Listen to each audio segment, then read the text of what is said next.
عرب ها اصلا چیزی نداشتن، زبون نداشتن، زبونشون مال ماست، خطشون مال ماست.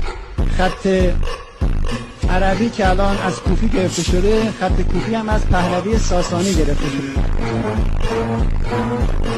بس خط عرب، حتی اولین شاعر عرب تخاری اهوازی که ایرانی، اولین شاعری که تو عربستان شعر گفته یک فردی به نام تخاری که ایرانی.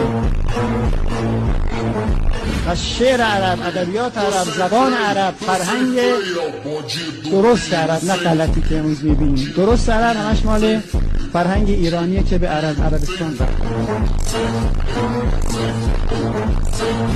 ایران حق بزرگی به گردن بشریت دارد، زیرا به شهادت تاریخ ایران با فرهنگ نیرومند و ظریفی که در طی قرون به وجود آورده وسیله تفاهم و توافق و هماهنگی را میان ملل ایجاد کرده.